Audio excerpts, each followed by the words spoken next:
The winter sun was bright that morning, casting a sharp glow on the glass towers of Crestfall City, but inside the heart of Eatonville, one of the nation's youngest and coldest CEOs, a storm brewed quietly. He stepped out of his sleek black car, adjusting the cuffs of his charcoal suit, prepared for another empty day filled with meetings, numbers, and silence.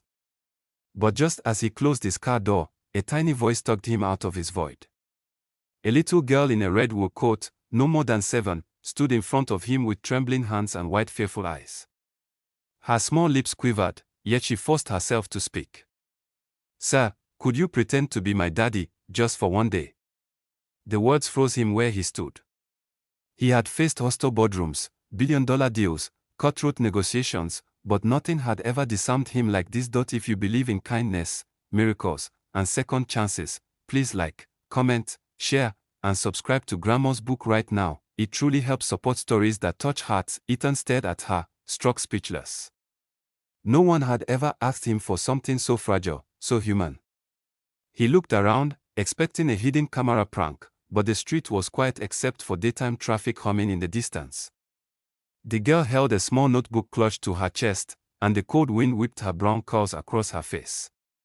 She whispered again, softer this time, "Please, sir. I wouldn't ask if it wasn't important."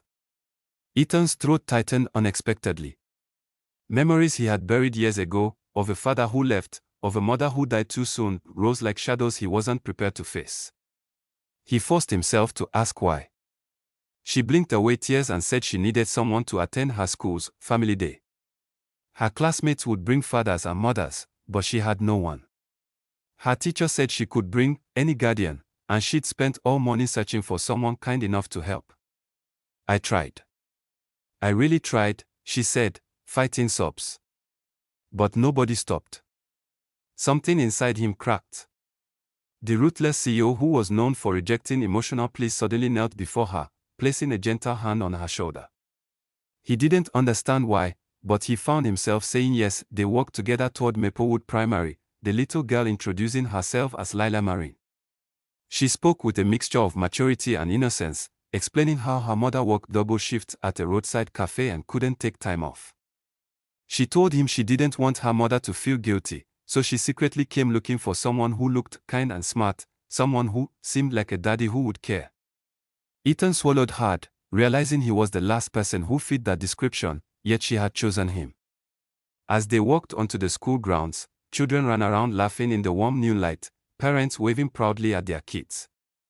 Ethan felt awkward, out of place, but Lila clung to his hand with unshakable trust. When they reached her classroom, her teacher's eyes widened at the sight of him. "You must be Lila's father." Ethan opened his mouth to correct her, but Lila squeezed his fingers gently, silently begging him not to shatter the illusion. So he played the role throughout the activities, drawing, storytelling, small games. Ethan felt something awaken inside him. Lila was bright, kind, and gentle. She shared her crayons with shy classmates, helped a boy with his broken paper crown, and checked repeatedly if Ethan was comfortable. When she introduced him during the family presentation, her voice shook with pride. "This is my daddy for today. He came even though he's very busy." Ethan felt a steam behind his eyes, a feeling he hadn't allowed in years.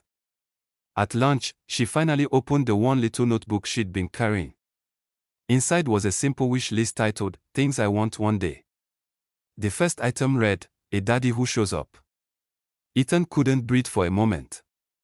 He realized how deep her loneliness went and how little it took to make her feel seen, but the moment was shattered when Lila's exhausted mother, Lila Moreen, suddenly appeared at the school gates, breathless and terrified. She had received a call that Lila brought a stranger as her guardian. Mara apologized repeatedly, pulling Lila behind her protectively, demanding to know who Ethan was. Ethan explained gently, assuring her he meant no harm, but Mara's eyes were full of fear, shame, and the fierce love of a struggling parent. Lila cried, admitting she didn't want her mother to feel bad for not being able to attend. Mara broke down quietly, hugging her daughter tightly. Ethan stepped back, feeling the old emptiness returning, but then something unexpected happened.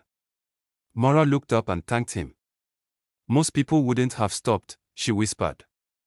"Thank you for giving her one good memory." Ethan felt a strange connection forming in that fragile moment, three lives touched by coincidence, yet stitched together by something deeper. He offered to walk them home, and Maura reluctantly agreed. Their neighborhood was humble but warm, bathed in soft afternoon sunlight. When they reached their small apartment, Ethan saw how hard Maura worked to make life gentle for her daughter. Despite the peeling paint and worn furniture, the home radiated love. Lila invited him in for tea, and Maura, though shy, let him join. For the first time in years, Ethan felt human. Seen. Needed. They talked for hours about life, struggles, dreams. Maura revealed she had been doing everything alone since Lila's father disappeared before she was born. Ethan shared nothing of his wealth or status, simply listening, simply being present. When he finally stood to leave, Lila suddenly hugged him tightly around the waist. "You were the best daddy ever, even if it was just for one day." Ethan felt tears slip down his face, silent, surprising, freeing. As he walked away into the evening light, he realized he didn't want this day to be a one-time act of kindness. Something inside him had changed permanently. And as he turned back, he found Maura watching him from the doorway with eyes that understood more than words ever could.